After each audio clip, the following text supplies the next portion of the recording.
recording on. Thank you. So we're just talking about the rumination now. So let's take a giraffe that is feeding. It will chew and swallow the leaves. It will go to the rumen. In the rumen, fermentation will take place. Fermentation will cause a cud to form. So all the larger particles will be separated from the liquid, and not completely, it will drift to the top of the liquid. It will form a cud. The cud will then be regurgitated into the mouth, where further chewing and breaking of the cell wall of the plant material will take place. From there, it will go to all the smaller, and the liquid material will then move to the reticulum, where absorption and digestion will start to take place. From there, it will go to the omasum. The omasum is where you get in most of your ruminants, where the moisture will be extracted from the material that is now in the omasum. And from there, it will go to the abomasum, where more absorption will take place, to the small intestines, the large intestines, more absorption will take place, and then out of the anus, you will get the dung. So I would say mouth, then rumen, then reticulum, omasum, abomasum, intestines, anus. That would be the pathway that it will follow. Thank you. Pleasure. Megan?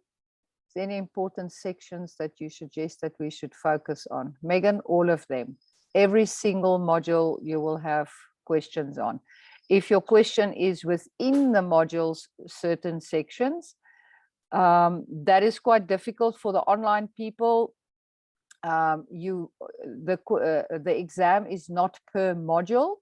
It is completely mixed, so that people can't follow, look for answers per module. And modules can also be mixed together, ecology and geology, and biomes and ecology, and biomes and geology can be mixed into one question. So for the online people, there I can't really specify anything that is of importance. With regards to the written exam, the ethical module is quite random. Ethical guide, what is an ethical guide? What is ethical guiding? Is there's usually questions with regards to that. Things like guest checks and your pre-brief. You can expect questions like that, or questions on that. Clothing, vehicle checks, all of those type of questions. In geology, your rocks, the forming of the rocks is quite important. Weathering and erosion, comparing it, knowing what is the difference between weathering and erosion. The composition of the earth, which is practically everything that is in that module. Ecology, your relationships, your nutrient cycle. I'm trying now to free think here now. What else in ecology? Just trying to think what it all covers. I don't have a manual with me here now. Weather and climate, your different fronts, your winds are quite important. I can ask you either berg wind, anabatic, katabatic. Those are the three that they love. Your front, sorry, just hold on a second. Oh yeah. I was just reminded that rock types, yeah, and the formation of them in geology. Where was I? Weather and climate. Your clouds, cumulonimbus, stratocumulus, alto, stratus, cumuloclouds, cirrus clouds, and you can expect questions like you can describe the cloud, what weather can be expected from it, your cold and warm fronts, what weather can be expected when the cold front passes over. What can you expect before the cold front comes through? What can you expect after the cold front have gone through? So those type of weather type questions. What type of weather you can expect? Difference between weather and climate.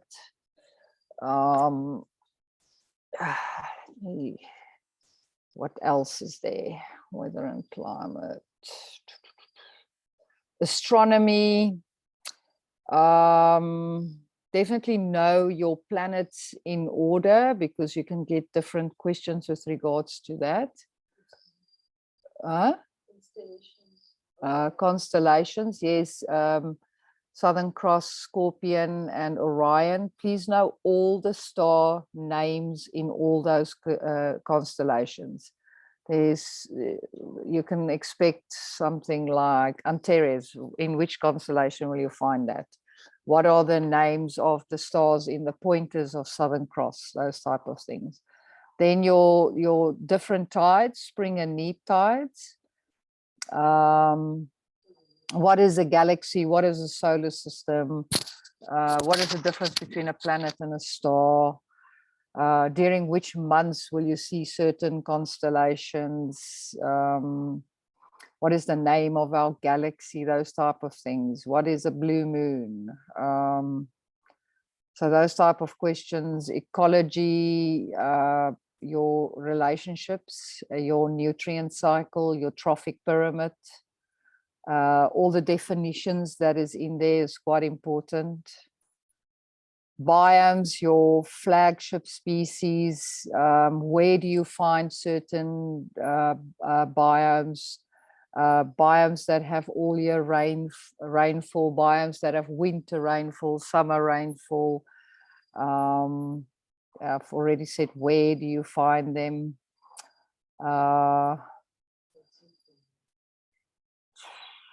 It's quite vast. It's going to actually take a little bit too long to cover all of this now. But yeah, it's practically everything that's in the manual they can ask some questions of. Yes, Tristan, module 1 is quite hectic. Megan, are we going to draw anything in the written test? Yes, you can expect to draw something like Southern Cross, as you said, nutrient cycle, lunar eclipse, solar eclipse, just think, Berg wind, anabatic, katabatic winds. Yeah, how to find true north with, say, the stick method, those type of things. Thank you, Eric. Jean, how many species of toads? 2. That's a workbook question. The answer is 2.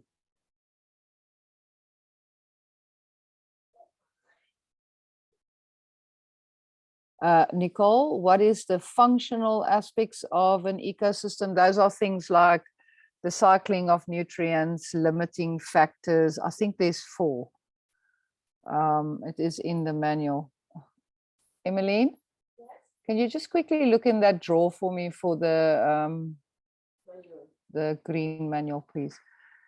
I'll give it to you, all of them now. I don't want to confuse people with different wording than in the manual.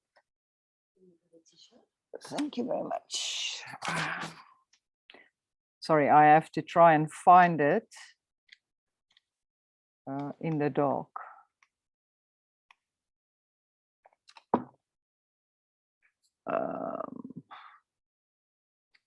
Where am I now? Ecology.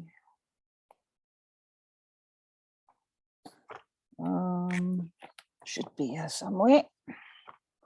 Sorry, I just need to put a light on here because I can't really see. There we go. It is on page 57. productivity and energy flow, cycling of nutrients and chemicals, and limiting factors. Those are the functional aspects. The structural aspects is your abiotic and biotic factors, or biotic organisms, abiotic factors. Mixie, what animal grouping behavior will lions and kudus fall into? Kudus mainly in a small herd structure, and lions in a pride, which is part of a family structure. So, but it's very specific to a pride.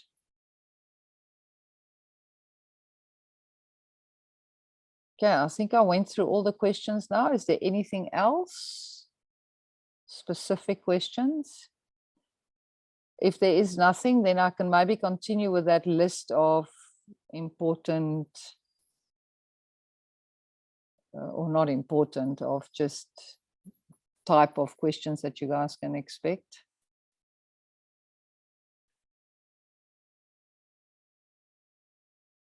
I'll just wait and see if there's any other questions.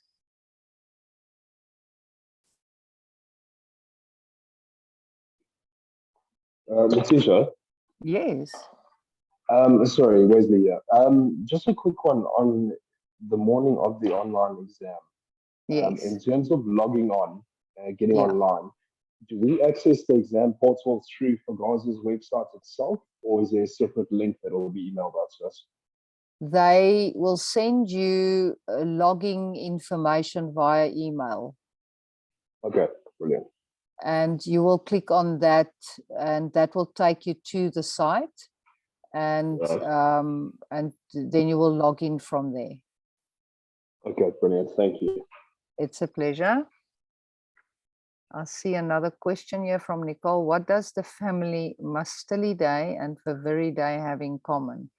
Anal glands. The answer would be anal glands.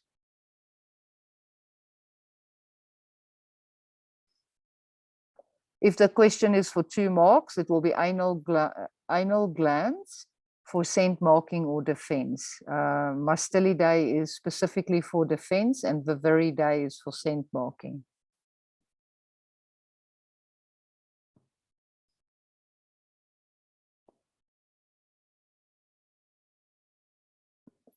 If it's okay with everyone, I will just go through the modules and just throw out some ideas of questions. Again, it is not specific to online. Online is multiple choice. Okay, this is more towards the written exams. I ended on biomes. Very important with biomes is I would really, for biomes, go and make a little summary of the following points. Flagship species.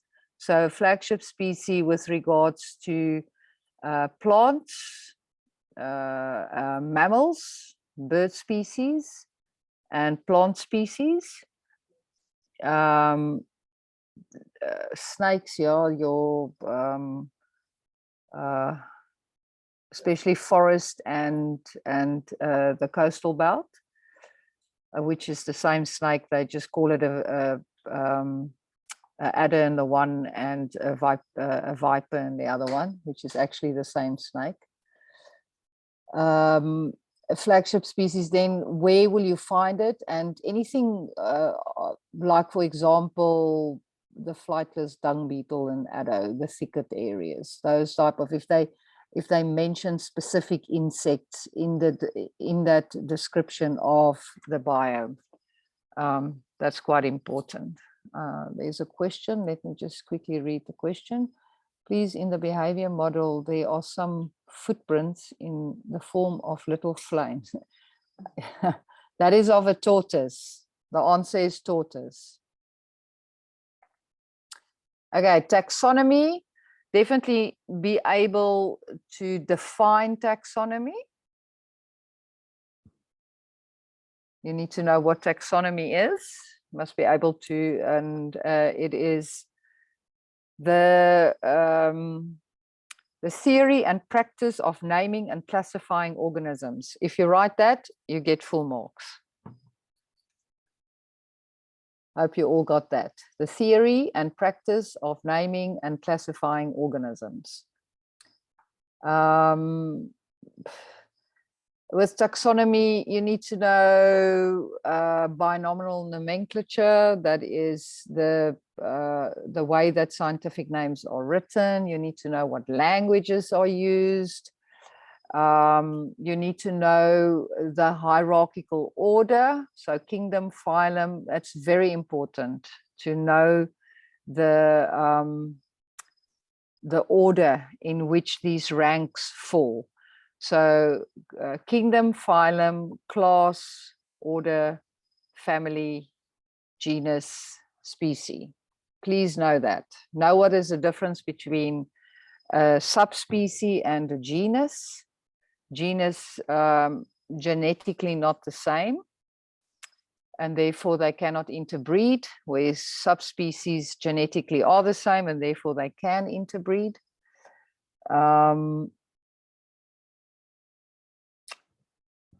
Know why, you must be able to describe what is a kingdom. You must also know the different kingdoms, the 6 kingdoms. Okay, so Animalia, Plantae, Fungi, Protists, Archaebacteria, and Eubacteria.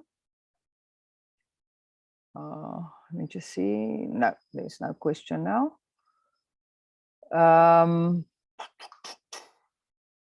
Why do bird names change so frequently? Those type of insight questions you also need to know. What is Acacia's new classification, genus classification, Senegalia and Vertilia? Under plants, definitely know your grasses, and those 3 aspects with regards to grasses, your ecological status, so increasing and decreasing,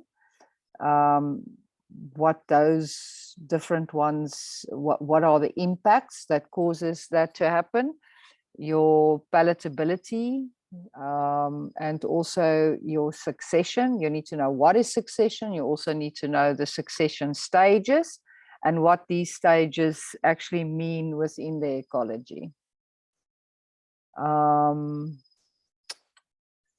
What else?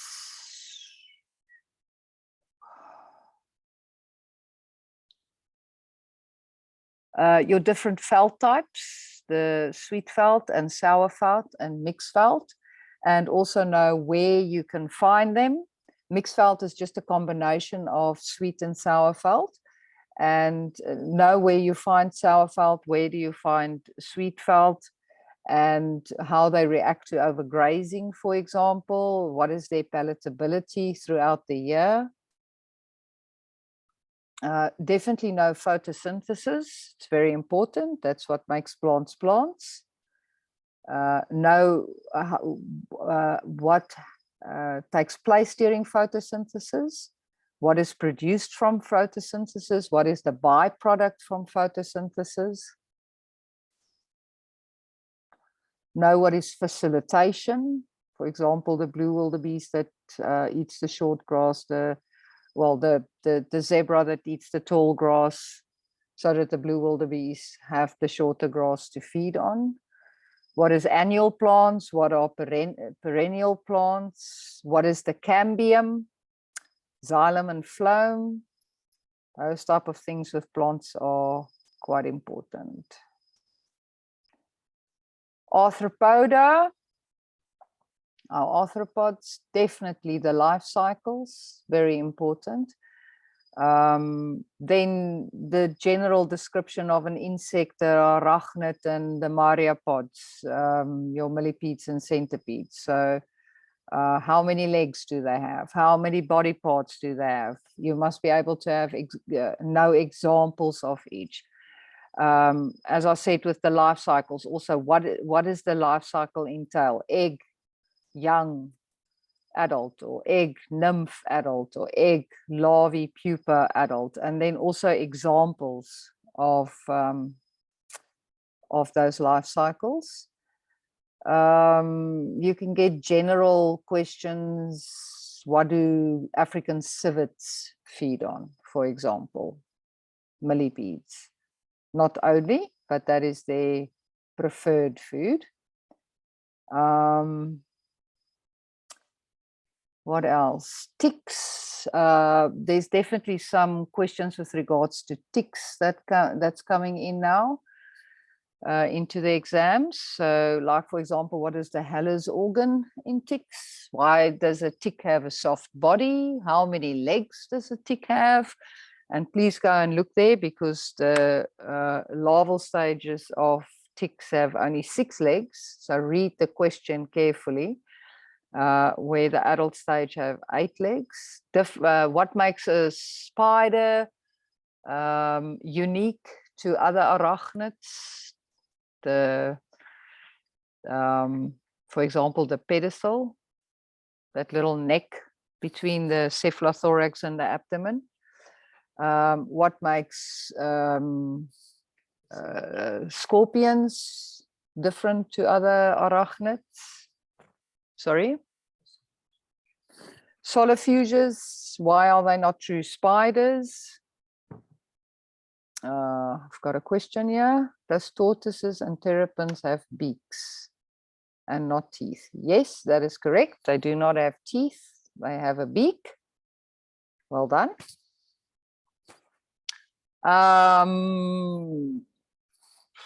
You definitely need to know what's the difference between poison and venom.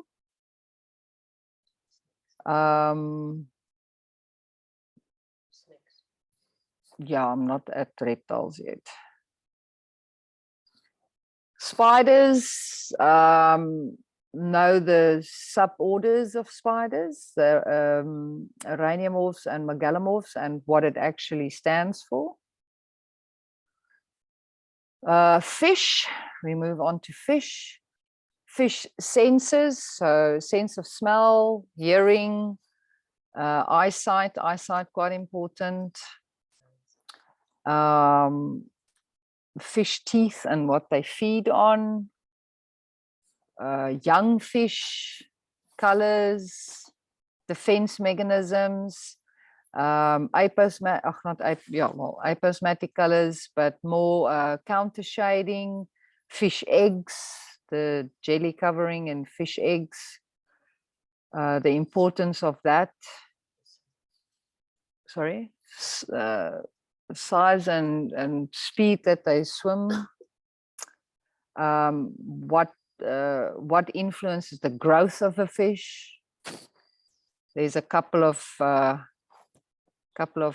influences there. For example, water temperature, size of the habitat that they're in, the temperature of water. What else? How do fish link into aquatic habitat? We need to have an understanding there. Why are they important? If we move on to amphibians, what does amphibian mean? What makes amphibians unique? What order does frogs and toads fall under? I am recording this, so you guys can always go back to this and go listen to it again. You still have over a week to study. Characteristics of, and yeah, it's quite important to, and also with arthropods, here's a little tip for you guys. Please read the question carefully. Are they asking for example characteristics of the phylum Arthropoda, or for the class insects, for example? There is a significant difference there. Insects and arachnids, which are classes, do not specifically share the same characteristics on the class level, but on the phylum level they do. Like, for example, internal fertilization, jointed limbs, segmented bodies. Those type of things are characteristics of Arthropoda, but characteristics for Arachnida, which is a class, for example, is all the characteristics of Arthropoda, but there are some unique characteristics to the class Arachnida. for example, 8 legs, no wings, no antennae, those type of things, 2 body parts. The same with amphibians. Are they asking for characteristics of amphibians, which is a biphasic life cycle, for example? Or are they asking characteristics for the order Anora, which Anora actually means no tail in adult stage? That's one of the characteristics there. So please go and read that question very carefully. The metamorphosis in frogs and toads, the calls of frogs and toads, very important. The 2 behavioral calls, satellite behavior and time sharing, must be able to describe that, know what they are. Sorry, mating, yeah, amplexus, you need to know what amplexus means, and you need to know the different types of amplexus. Axillary, inguinal, and adhesion. The different colorations or camouflage that frogs can have, like flash coloration, cryptic coloration, thermoregularity colorations, frog and toad eggs, differences between frogs and toads, of which one is frogs have eggs in clumps and toads eggs in strings, but then also the eggs itself, the jelly covering, what is the purpose and the importance of the jelly covering around the eggs. Go read up about that. Reptiles, the 3 different orders of reptiles. So, usually the questions are with regards to groups of reptiles: Selonian, Squamata, and Crocodilia. Sorry, I'm just quickly taking a sip of water.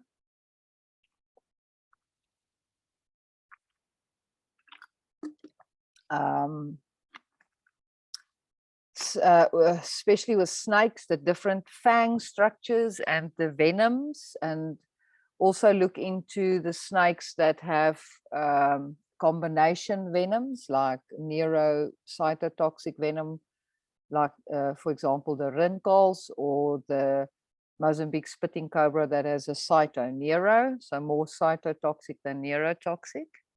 You need to know the different venoms and what symptoms can you expect from the different, so neuro, cyto, and hemotoxins. Differences in habitat between tortoises, terrapins, and turtles. How do reptiles use the Jacobson's organ, specifically snakes? What do they use the Jacobson's organ for?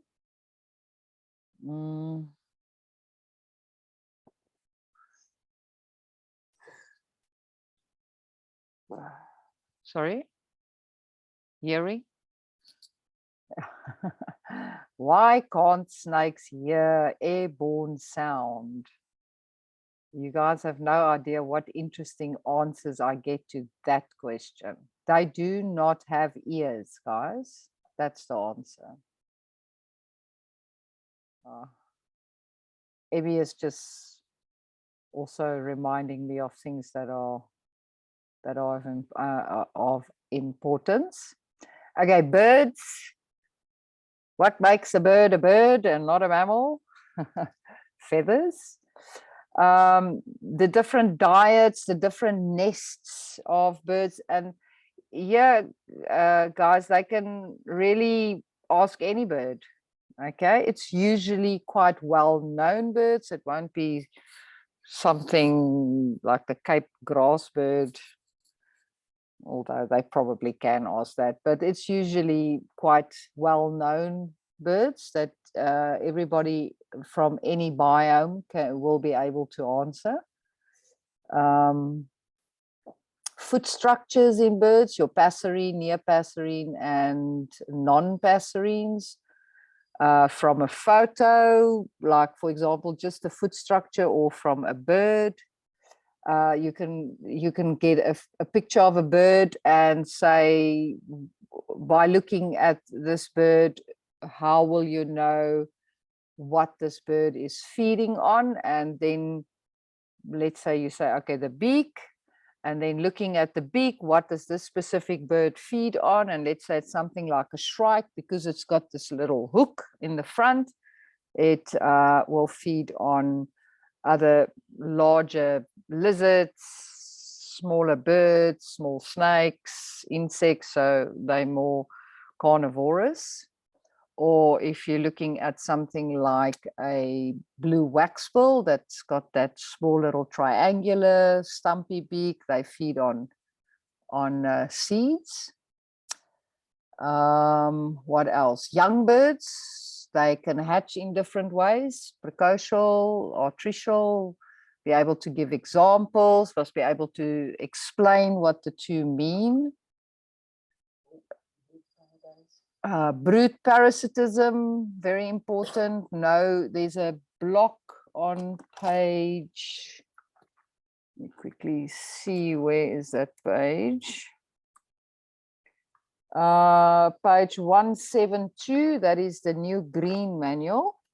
You have that table 13.1, brood parasite action and host species.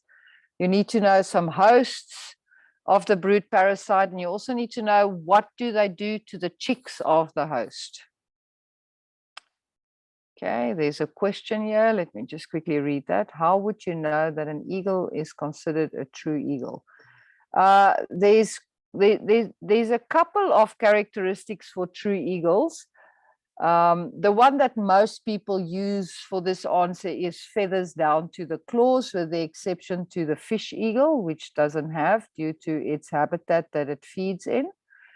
But also true eagles are eagles that do not scavenge. Like, for example, a tawny eagle is not a true eagle.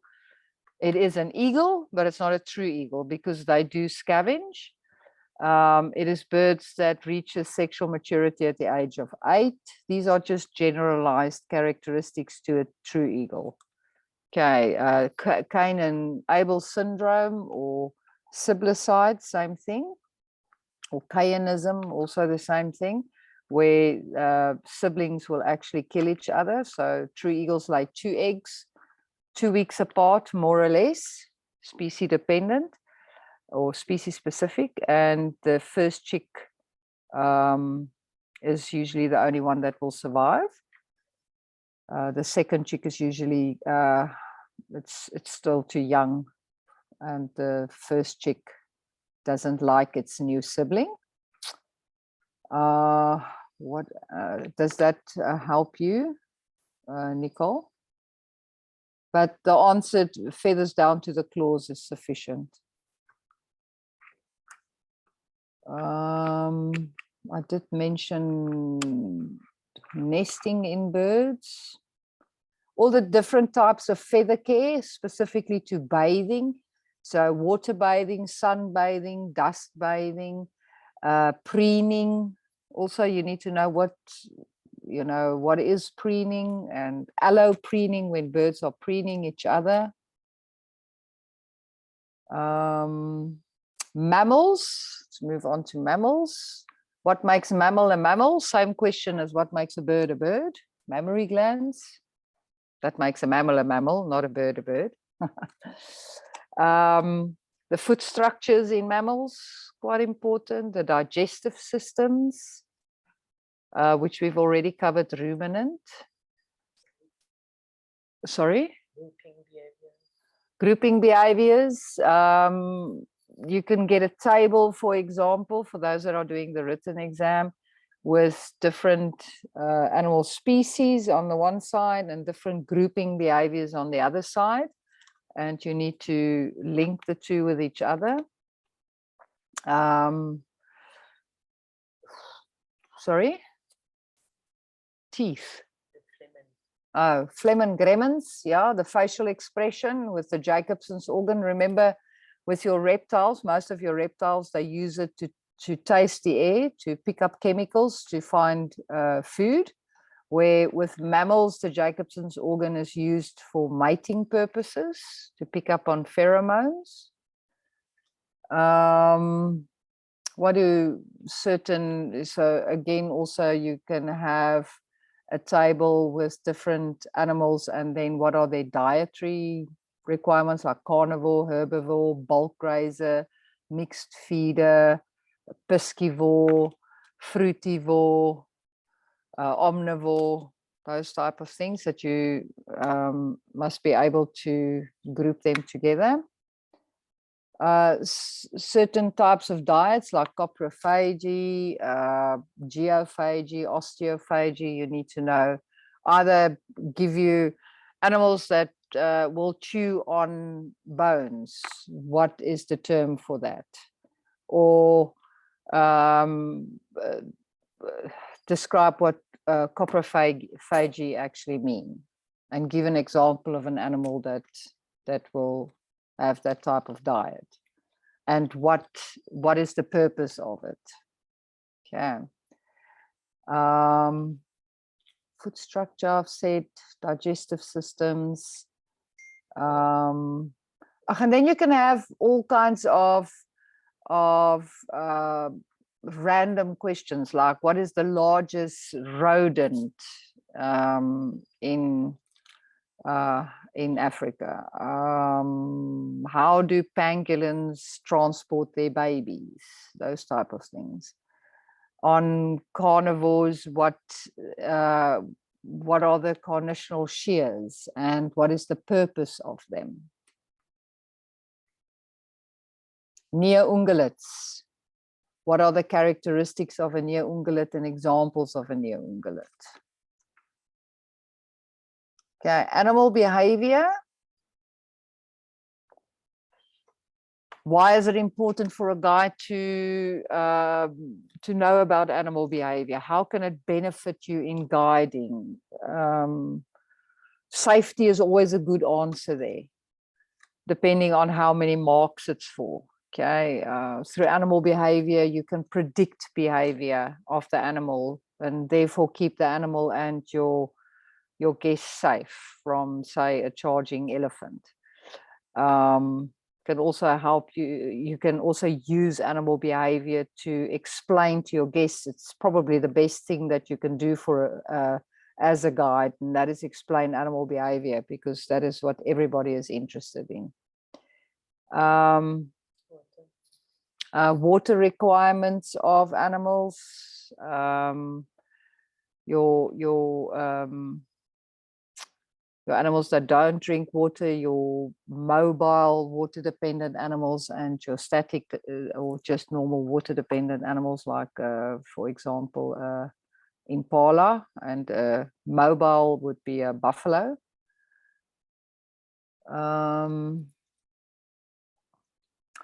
Your different grouping behaviors, very important, as I've just said to Nicole. What else? Your different groupings of mammals, of animals in general, not just mammals. So an individual, a population, and a community. In ecology, you go through the levels of organization in ecology. That will go down to biosphere, where in animal behavior, it's just the first three. You must also be able to describe the three. What is an individual? What is a population? What is a community? Your different types of communication with animals, vocal and non-vocal communication. What is the importance? Why do a lot of animals use vocal communication? And then all these smaller one-point questions: thanatosis, autotomy, mobbing behavior, disruptive marking, startle behavior. You need to know what all of those mean, and you must be able to give examples of animals that do that. Okay. Then I've got a question here, just hold on. Regarding birds, please explain palearctic migrants and intra-African migrants. Mixie, your palearctic migrants are your birds that migrate between Asia, Europe, and Africa.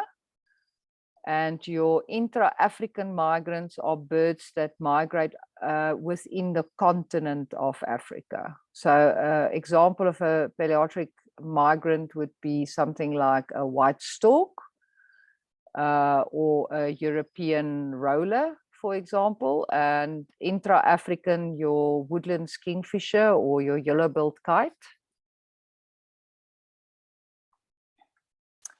Okay, conservation management. Oh, they're literally the whole section. So starting with habitat management. Sorry, let me just quickly see. There's another question. Nicole, what is the difference between strutting and pronking? Strutting is more what your nyalas do, that slow walk with the lifting of the legs, but very, very slowly staring at each other, two males, where pronking is more what your springbok do there in Garagari, when they jump up, curve their backs or bulge their backs and flash their tails. Hope that helps. Another question, what are 10 signs of animal presence to look for while tracking? Sure. So any tracks and signs. So tracks, scent marking, breaking of branches, scrape marks like rhinos when they scrape their feet through their dung, feeding, so grass that's cut or elephants that are breaking branches, dung, urine. What am I don't know how many I've mentioned now.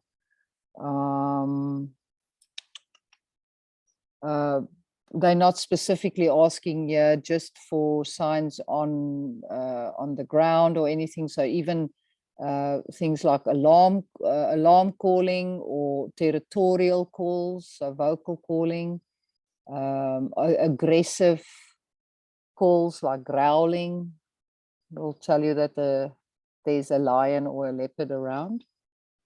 So anything that will tell you that there's an animal in the area. Okay, conservation management, your habitat management, what types of habitat management is there? So things like erosion control, alien plant control, encroachment, fire, road maintenance, those type of things are all habitat management or habitat methods, management methods. Now, what's the difference between alien species and encroachment species, and what causes encroachment? How can encroachment be handled or managed? And examples of alien species, examples of encroachment species. Somebody's speaker's on. Let me just see. Okay, it went off. Erosion control, quite important. What methods can be used for erosion control? What is a gabion? What is a mitre drain in road maintenance? Mitre drains in road maintenance and bolsters, and in donga or gully erosion, gabions. What are they? How does it help? When to burn, hot fire, cold fire, backfire, head fires, those type of things. Just hold on, I've got a questions here. What is seen as the greatest threat to the natural environment? Pollution, human pollution is the answer. Bernadette, will they be strict on normal names and scientific names in regarding to all the modules? No scientific names is expected for the NQF2 qualification. You don't need to know any, you just need to know that there are scientific names, what languages are used in scientific names, Latin and Greek, and what system is used to write scientific or classify animals with scientific names, and that is binomial nomenclature. Okay. Where was I with conservation management? Erosion control, I think. Water requirements, so waterhole rotation. Why should there be waterhole rotation? What is the significance of that? How can it help you as a guide to understand the water requirements of animals? So you know what animals to find where.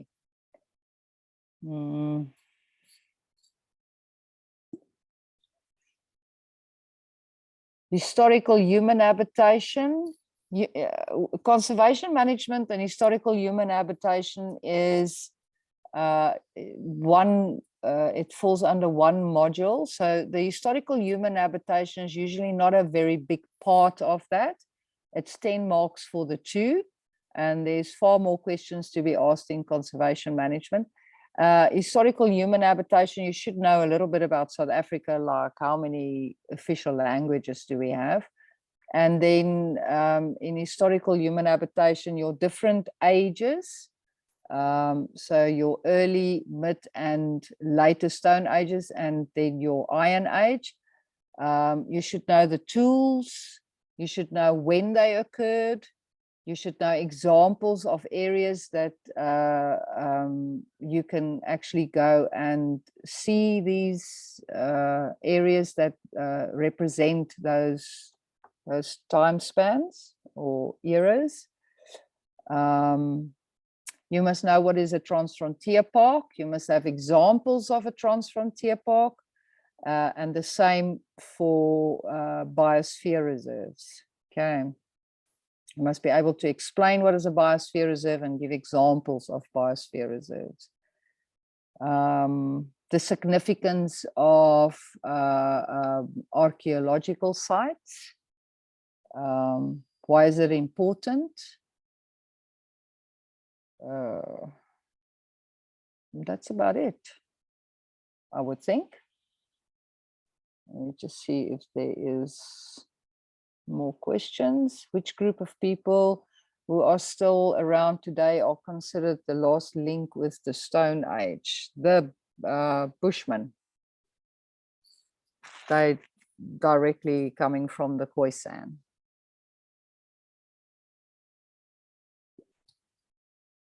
Okay, I just went through all the modules with you guys. Is there any more specific questions?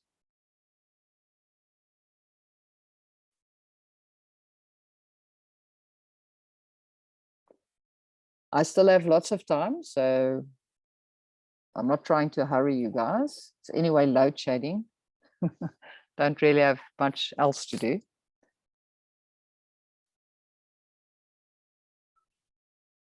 Letitia, Wesley, yeah? Yes, Wesley. Thank you for this, by the way. This has been a massive, massive help.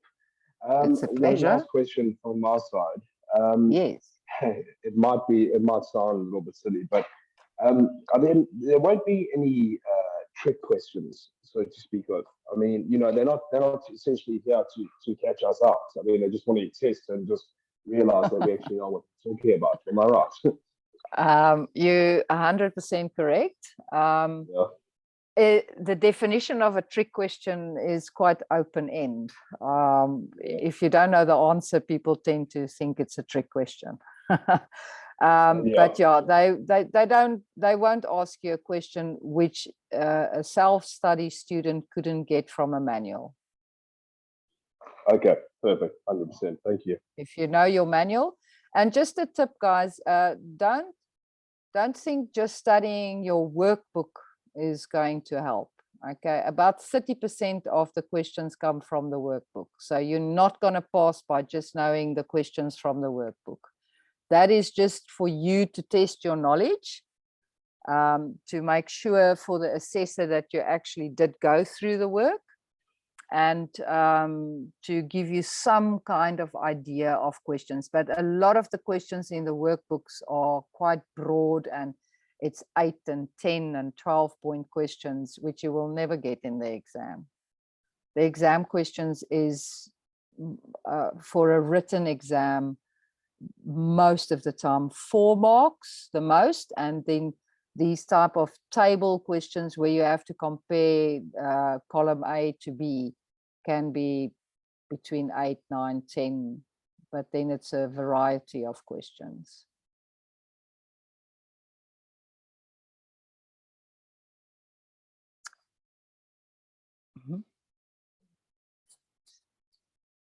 Sorry? Yeah.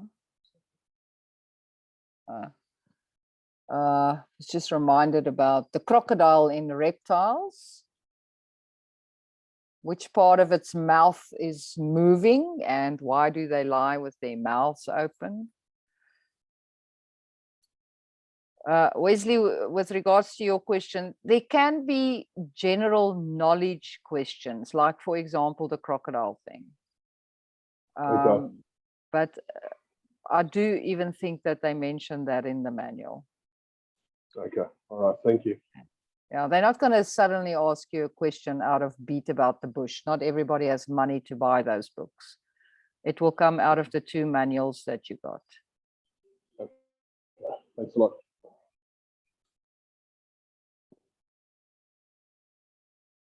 Anything else, guys?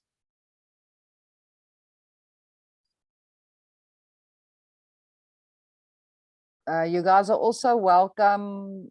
There's a question. Is it possible to not answer a question? Not answered questions have a different score than the wrong answered ones. Now you can leave a question open. I don't think it's a very clever thing to do. You might just write something down that can give you a mark. I will always try and write something. But we do not mark negative. Just another thing, if the question says, name 2 characteristics of the phylum Arthropoda, for example, and you go and write 6 things down, hoping that 2 things are right.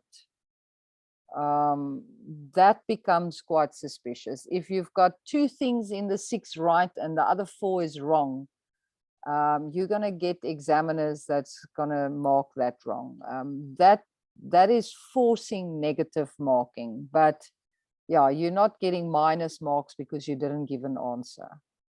Okay, who was that? Adriana. Nicole, in the practical part of the workbook, it is asked animal tracks that were identified as during the practical training sessions. What do I write there?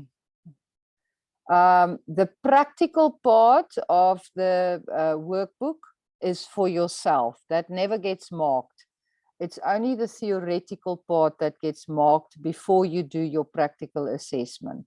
So the practical part is actually for those that go for some practical training or practical experience, and for you to make notes to remember things, but that never gets marked.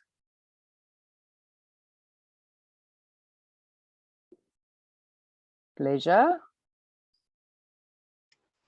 Letitia, seeing that you said you've got time, Yeah. leaves and the structure of leaves. So Yes. I'm okay with a simple leaf that is, excuse my pronunciation, the trifoliate leaf and the bipinnate leaf and pinnate leaf. But where it gets me is that imparipinnate leaf and the parapinnate leaf. Is that how? Is that the shape how it ends at the top? Or okay, I wish I can draw for you guys. Yeah, let me see. Can you bring me that thick koki and just a paper so I can just quickly draw and hold it here. I'm quickly going to explain, but I'll draw it now as well. There should be paper in my desk. No, I think in the drawers. Yeah. Because that will show better. Yeah, just look in the drawers. There should be a exam pad. The black marker is there on the ironing board. Just a quick explanation there. So you get 2 leaf types generally. two major leaf types. You get a simple leaf and you get a compound leaf. Okay, I will draw it now and see if I can hold it up and you guys can see what I'm drawing. A simple leaf, I always explain it that if you were 5 years old and you get to school, or 6 years old and you get to school, and the teacher says to you, draw me a leaf, that is a simple leaf. It's got a little stem, and it has that normal shape with the veins in it. Okay, that is a simple leaf. And in a practical way to know what part is actually the leaf, because when it gets to compound leaves, it gets quite difficult. Let me just see if there's something I can draw on. Yeah, I can draw on those papers, it's fine. Okay. So simple leaf would be what I'm drawing here now.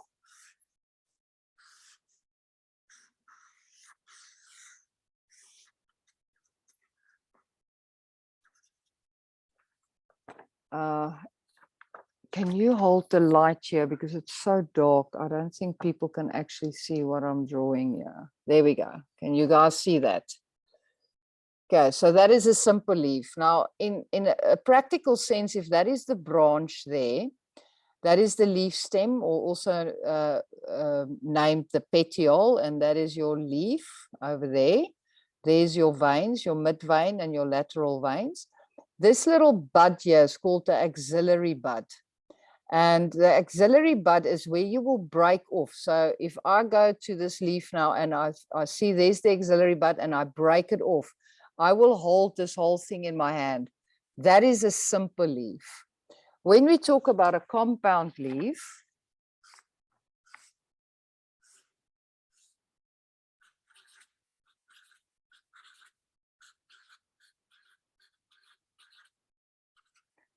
this is a pinnately. Now, where that name comes from, this is called a leaflet, or the other word for it is called a pinna. So pinnately compound means there's my axillary bud. So if I break this off next to the axillary bud, this whole thing will be my leaf. So what is happening is this simple leaf has broken up. I'm drawing upside down here now. Has broken up into pinnas or leaflets that is growing straight from the mid vein. So the English for it is a once divided leaf type. So off the mid vein, it is once divided off. This leaflet can also sit on the mid vein, okay? But it's leaflets, it's broken up.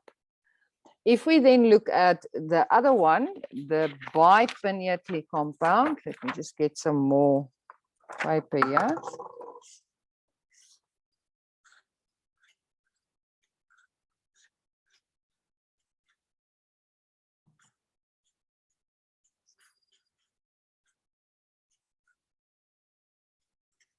Okay, here's a bipinnately compound leaf, this one over here. So again, my axillary bud, I break it off next to the axillary bud, and all of that I'm holding in my hand is a bipinnately compound leaf. Again, bi means two, pinnately leaflet.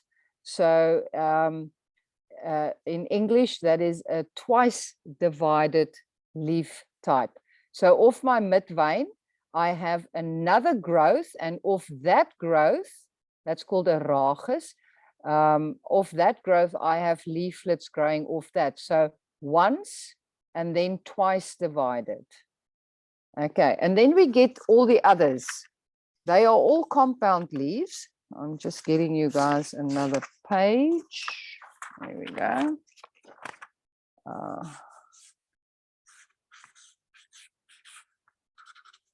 Okay, that is, for example, trifoliate. There's my axillary bud, my petiole, my leaf, my mid vein, and at the apex, the end, I have three leaflets. Tri meaning three, foliate leaves. Okay, three leaflets at the end of the growth of the leaf. Then we have bifoliate.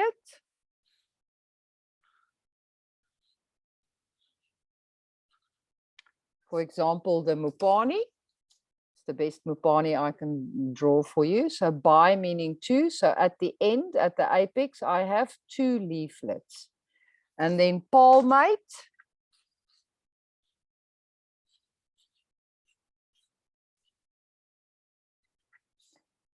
Is like a hand with fingers, like a palm with fingers. So again, axillary bud, break it off, and that can be 5 to 7 leaflets at the apex. Okay, so we've covered now simple leaf, then compound leaves. Under compound leaves, we have the pinnately compound, or once divided, the bipinnately compound, twice divided, palmate, bifoliate, and trifoliate. Does that help you? Yes, thank you so much. Just the one imparpinnately compound. Where does that fit in, or did I miss it now? Can you type that just for me so I can just see how it is Yes, spelled? I will. Okay, I'll be waiting for that. What are the reproductive and the vegetative parts of a grass plant? So if we look at a grass plant, I'm going to draw again because it's much easier for me to explain with drawings. I'm a very visual person. I'm just quickly going to draw this for you.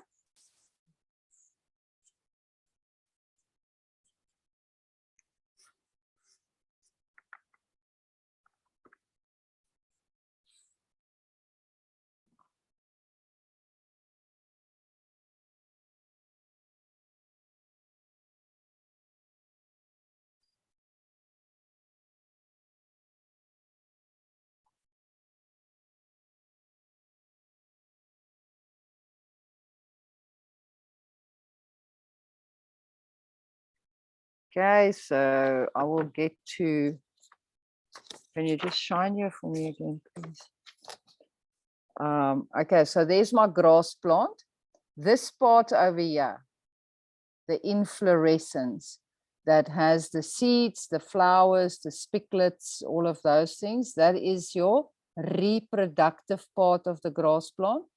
And the rest of the column down to the roots is the vegetative part of the grass plant. So your column stem, your leaf blade, your tuft, and your roots. The nodes in between as well. That is your vegetative part of the grass plant. Okay. Yeah, I also do not know how to pronounce those words. But your imparpinnately compound is the same as your once divided leaves, and then your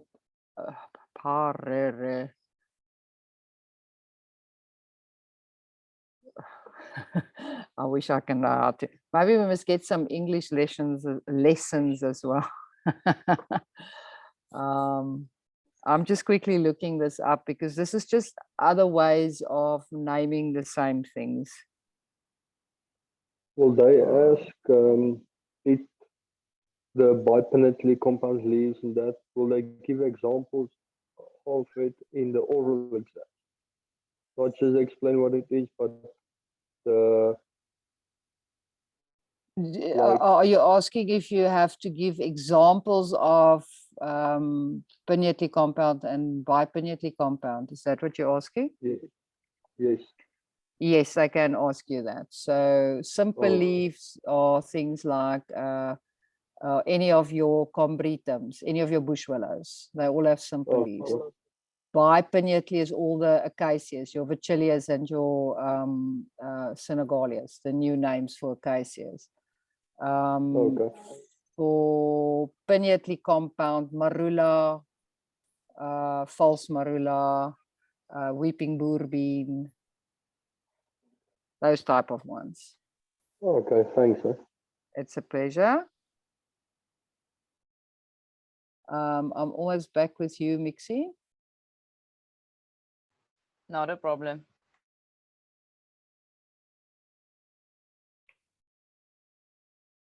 I just want to make sure that I don't give you wrong.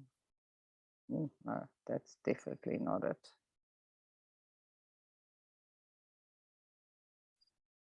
Are these mentioned in the manual? Yes, I'll give you the page number just now.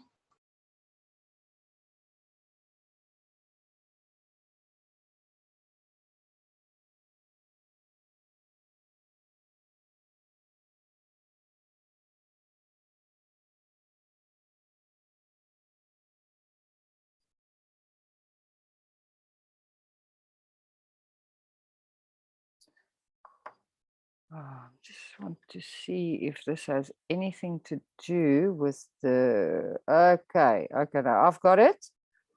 So both of them are, it can be either a bipinnately or a bipinnately compound leaf, but it has to do with the apex. So let me draw for you here.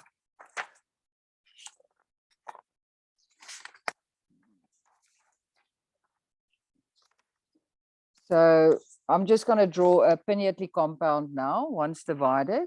So if your leaf looks like this,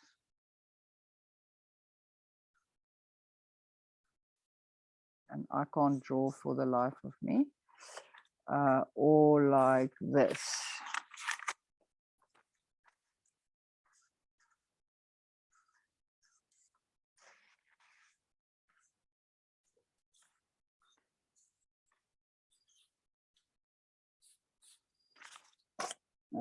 Okay, you guys see there? So this would be the first one, import, I don't know how to pronounce that, or this one, is when your apex of your compound leaf has a leaflet. And you see there, where with the second one, your apex do not have a terminal leaflet. It ends on 2, that sits like that. But both of them are compound leaves. Awesome, thank you. That's what I suspected. But thank you for the Yeah. explanation of the leaves. I understand it a lot better now than I did just reading. Okay. And of course, yes, I can't find it now in the book, but I definitely read it somewhere. But thank you. That, yeah, and your drawings were perfect. So thank you. Thank you. If you look here on my phone, okay, because I quickly looked it up. So that would be the first one that you asked, and that's the second one. Can you see how they drew it on the internet? So Yes, awesome. the first Thank one you. ends on a leaflet, the second one does not end on a leaflet. Okay, great. Okay. Tristan, would the apex also be the apical bud meristem? Yeah, but that's when the leaf starts to grow. Okay, that bud is when the leaf starts to grow. That would not be the apex of the leaf. The apex of the leaf will be when the leaf is already fully developed.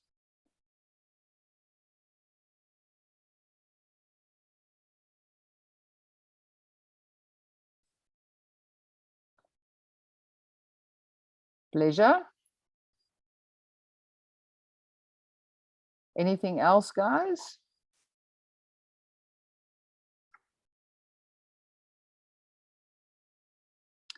You guys are more than welcome to, if you have any more questions that you come across before the exam, you're welcome to email me on info. Let me write it down for you, and I will gladly help you.